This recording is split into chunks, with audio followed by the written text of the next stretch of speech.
Welcome back to the Tracy Take. I am your co-host Tyler here with my brother Ryan, and today we are finishing up our free agency recap series, doing with the AFC North, and we're going to start with the worst team to the best team. So that means the Cleveland Browns are up first. But before we get into that, Ryan and I, we just want to give a huge shout out to all of our new subscribers to the channel and joining our growing community. We have reached our goal of getting over 1,000 subscribers. We're currently sitting at 1,075 subscribers.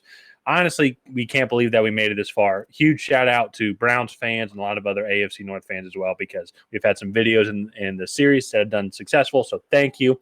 So be sure to subscribe if you have not already, like this video, and share this video with your other Cleveland Browns or AFC North friends. And Ryan, let's get into it.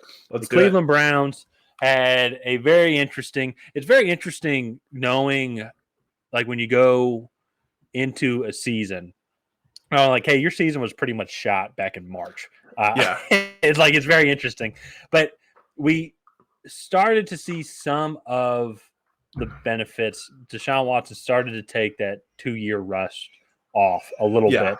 And I think we started to see some of the positives coming from that trade.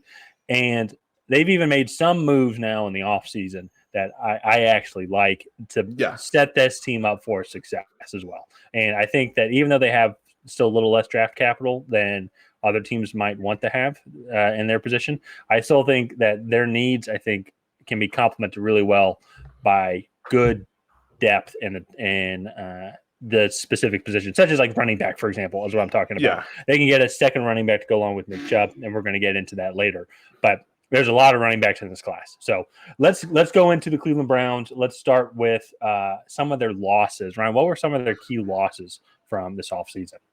So honestly, there are not a lot of key losses. So the big one in terms of salary cap, Jacoby Brissett left Cleveland and went to the Washington Commanders. Taven Bryan left. However, when we get to their additions, we will realize that is not a huge deal. And then Yalta Froholt, the right guard from Arkansas, but he left for Arizona. Chase Winovich left for Houston. Greedy Williams, a rotational cornerback for them, left for the Eagles. And then Dearness Johnson left, kind of what you commented about some of the running back depth. Then they have a few guys that are still unsigned. Ronnie Harrison, the safety, as well as Kareem Hunt and Chris Hubbard. Those guys are still unsigned. I also believe Deion Jones and Jadeveon Clowney, are still unsigned as well. So, well, Jadeveon Clowney, so that was going to be the one. So Jadeveon Clowney is not coming back. He has been released from the team, and so that to me, like, I'm looking at stats. He only had 2 sacks last year, and he also I think had a lot of injuries. So it is a big name loss, and I think someone that you still have the game plan for, but I think he can be replaced. And I think there's a lot of edge rushers in this class, I think, that can help replace that. But as what you said and alluded to, their biggest addition, though, I think, is going to help out a bunch. And Dalvin Tomlinson, coming from Minnesota, he is going to be able to, even though he's defensive tackle, him and Taven Bryan, I think he, like, statistically, I think covers both of him and Jadeveon Clowney. Jadeveon Clowney and Taven Byron. So that's a huge upgrade just to begin with. And so, the running back, Kareem Hunt, they're not re-signing him. And as I've already mentioned, they can go find another running back that can replace him. And we'll talk about that a little bit later on a guy I really like. But another big addition, Juan Thornhill, safety from the Chiefs. I really like that signing. Help out with the secondary. I would say that might have been definitely a weakness, I think, of the team, just with their overall depth and maybe just consistent play. I think he can bring some veteran experience to this team as well. Another noticeable one was edge rusher Agbo Okoronkwo. Okoronkwo. I was close. So I like that signing. I believe he had 5 sacks last year with the Texans, and help kind of replace Jadeveon Clowney, add some more talent there. And then lastly, just another noticeable I want to bring up before I hand it over to you, to probably the biggest move that the Browns made this offseason. But re-signing Ethan Pocic as their center, he's one of the best centers in the league. Also statistically, according to PFF, he was third out of all the 36 centers that qualified.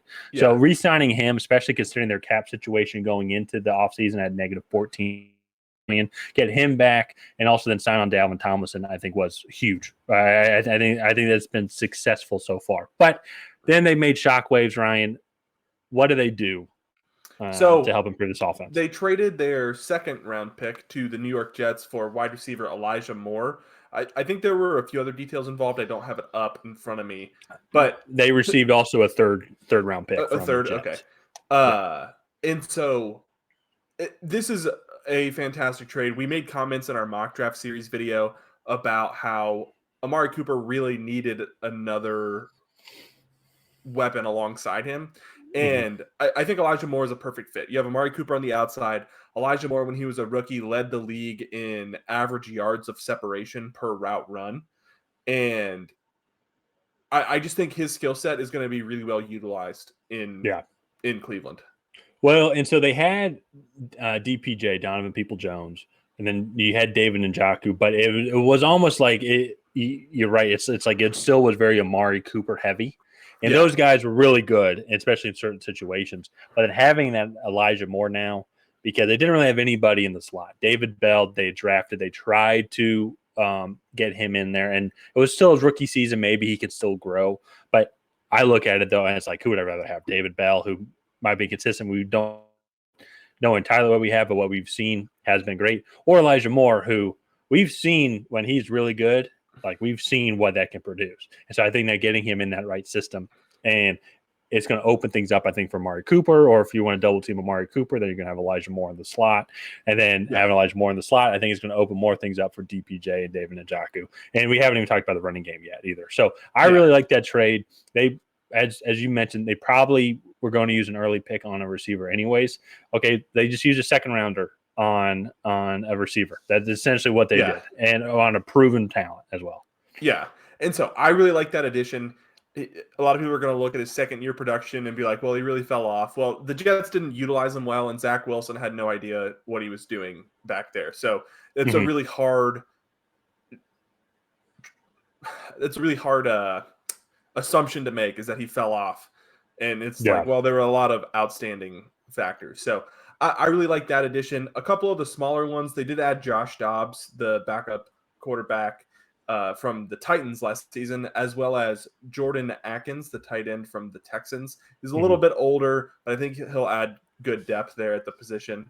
And then, Maurice Hurst, the lineman, Matthew Adams, the linebacker, and then Tristan Hill, another interior defensive lineman. So, So Ryan, we kind of with these additions here, and then also even then with the Elijah Moore trade, what are some of the other things that we should all expect the Browns to really address, especially early on with their picks? Actually, now I think their first pick isn't until the third round. I think it's like 72 or something. Yeah. So for me, I look at this linebacker class. I think a linebacker could be there for them to take. They are not re-signing Deion Jones, and if you look at the second level of that defense, it's not the strongest. So that's a place that I think they could improve, as well as maybe adding some corner depth there outside of Denzel Ward. Not a whole lot of really strong talent. There is some good depth there, but I think they could be better, and especially in the third round, if you really like a guy that makes it to you in this corner class specifically, where there's going to be 15 to 20 guys taken in the top 100, that could be something to look at. And then also continuing to build up this interior defensive line if you get a shot at maybe a run stuffing defensive tackle or something like that. So that to me was the big weakness. There is also a good bit of offensive guards expected to go in that area. So just kind of best player available. They are in that situation, but I do expect them to somewhat target a defensive front seven player. Yeah, I think interior for sure. And then I would say I really, with how explosive this offense is now, and I've already alluded to it, if Devin A-Chain is in there at one of those picks that they have in the 70s, maybe even a Zach Charbonnet as well. I would like A-Chain to kind of be like an The opposite complement to Nick Chubb.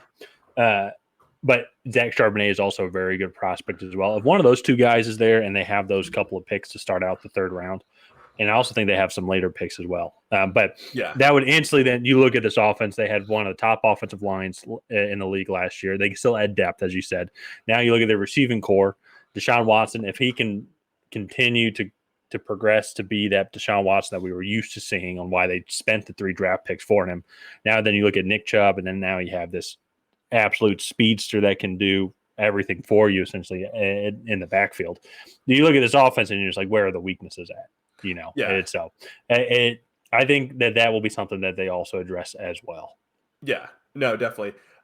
Last thing I will say, losing Jadeveon Clowney, they did have some depth issues at edge rusher outside of Myles Garrett. Dalvin Tomlinson will definitely help with that because he is a really solid interior pass rusher. But maybe adding another edge rusher to go along with Okoronkwo and Myles Garrett, kind of in a more rotational role. You are looking in the third, fourth round, you're looking at more rotational pass rushers rather than a true 3-down edge like both of those guys are. So yeah. So yeah. But let's go ahead and wrap up the Cleveland Browns offseason recap there. So far in free agency, they've done really well, and we expect them to continue to build off that come the draft in April. And if you guys haven't already, please go ahead and like and subscribe. Tyler and I are trying to hit 2,000 subscribers by the start of the NFL season. So if you could help us reach that goal, just like the last one, we would very much appreciate it.